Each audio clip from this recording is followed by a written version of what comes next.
On today's episode of the Duck Zone 503 podcast, we preview the offensive line position heading into spring ball 2023.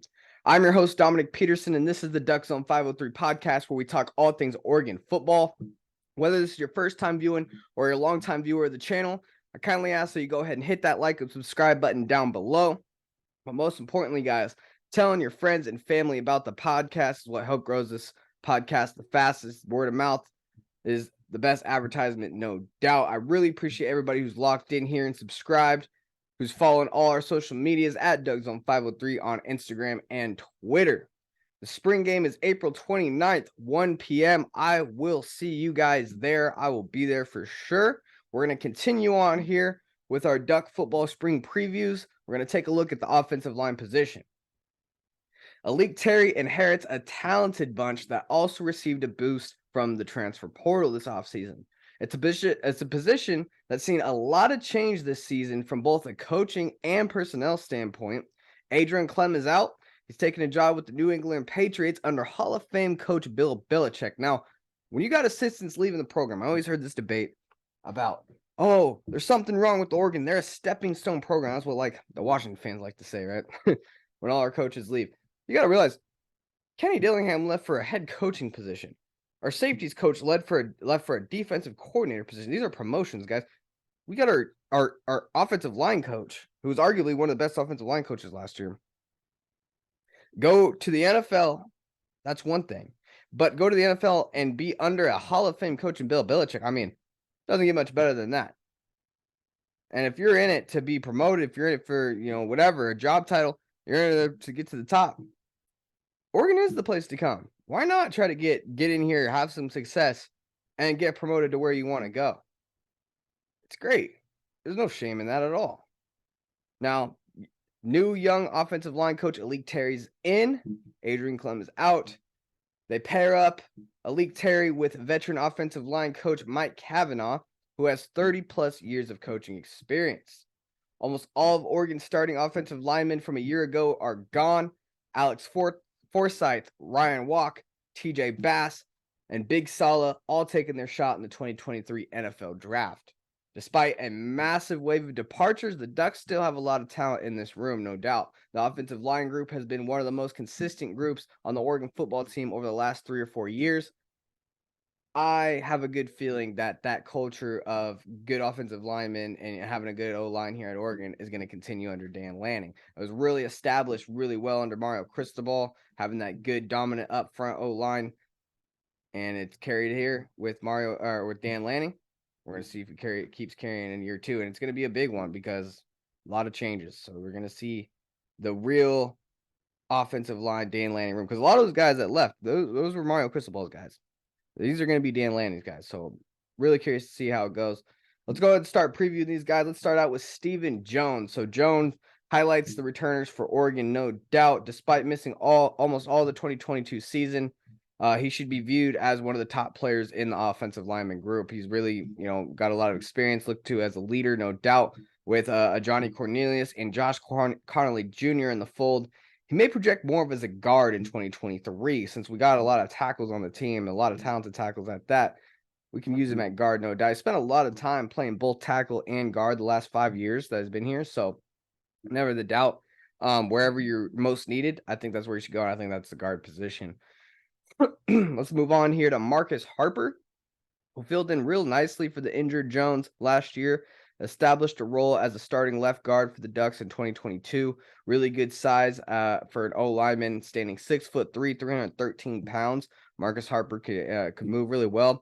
He had a funny interview last season where I guess under Mario Cristobal, he just wasn't playing that well, and he was literally counting down the days to when he's gonna play on a calendar. And I think he was at something crazy, like over 600 days of not playing in a game and making actual production on the field and just being at practices, and now he gets the chance, and he did pretty well last year. So it's gonna be good to see Marcus Harper come back, do some things. Let's move on here to Jackson Powers Johnson. Really love Jackson Powers Johnson, man. This guy's all about the program, all about making the program better, not about himself at all about how can he make the room better and what he can provide. Love Jackson Powers Johnson attitude, what he brings to the field. Another exciting player to watch never the doubt. He played all over the line during his first 2 years in Eugene, potentially could be the team's starting center after losing Forsythe. His strength, versatility, and overall passion for the game will obviously be an asset for the offensive line. A'lique Terry looks to Jackson Powers Johnson as a primary recruiter when big-time offensive lineman recruits visit on campus. I've talked to these guys whenever recruits come on to the campus. I always try to get them on the channel and recap their visit, who they talk to, how it go. Try to get a feel for, how they feel about Oregon and stuff like that. And more times than not, when there's a big-time O-lineman recruit, they got Jackson Powers Johnson or Josh Connolly, one of the two, on next to him during the whole visit, showing him around, showing him campus lifestyle, and trying to actively recruit him to Oregon. So Jackson Powers Johnson is a key part of the offensive line, but not only that, key part of recruiting as well, paired with A'lique Terry as a player recruiter, pretty much. And then Josh Connolly Jr., right? Highest rated offensive lineman to ever sign with Oregon. Will be a true sophomore this year, and he proved that he was too good to keep off the field in his freshman campaign. He appeared in all 13 games where he primarily played the left side of that line. Spring and fall camp are going to go likely a long way in determining if Terry thinks that Josh Connolly is good enough to be trusted with Bo Nix's, protecting Bo Nix's blind side there. That's one of the most important spots on the line, no doubt, if not the most important, next to center, who calls all the shots. So big showing for Josh Connolly, big thing to watch for him this spring to see how he's developed and how he's going to come into play, because if he's the highest rated recruit, offensive line recruit to sign with Oregon, and we got guys like Penei through the program, I mean, this guy has all the potential and all it makes to be the next, I don't want to say it because I don't like comparing guys, but the next Penei Sewell type player, right? Be great in the NFL, all that. Let's move on to Johnny Cornelius. Comes to Oregon as one of the best right tackles in college football, no doubt. Cornelius is going to be replacing Big Sal's spot from a year ago. He brings a ton of playing experience with him that will just simply elevate the group as a whole, no doubt. I mean, Johnny Cornelius, with his experience, with his play, he was very sought after in the transfer portal. He ends up choosing Oregon. We're going to see how he's going to do here. Let's go on with Junior Angilau, another transfer player that Oregon was able to land from Texas, the Texas Longhorn. He played as an interior offensive lineman for the Longhorns. Unfortunately, Angilau didn't play at all in 2022 thanks to an injury. But during his time with the Longhorns, he did play on both sides of the line at guard during the 2021 season. Listed at a massive, whopping 6'6", 311 pounds, guys. He should be a major tool for the Ducks on that O-line with that type of size, no doubt. He will scare some guys on the other side. And then, last but not least, guys, got a surprise name for you here. Sir Mells. Listed as a defensive lineman last season, was recruited as a defensive lineman.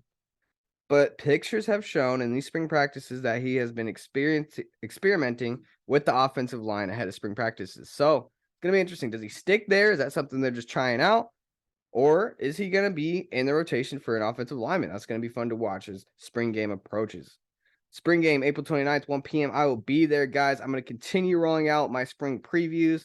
Just got done with the offensive line here. Have other position groups already done, so go check those out. Really appreciate everybody tuning in once again. I'm your host, Dominic Peterson. This is the Duck Zone 503 podcast, where we talk all things Oregon football. Guys, if you haven't already, hit that like and subscribe button down below. But most importantly, like I always say, tell your friends and family about the podcast. I'll be here as always, guys. Go Ducks. I'll see you in the next podcast.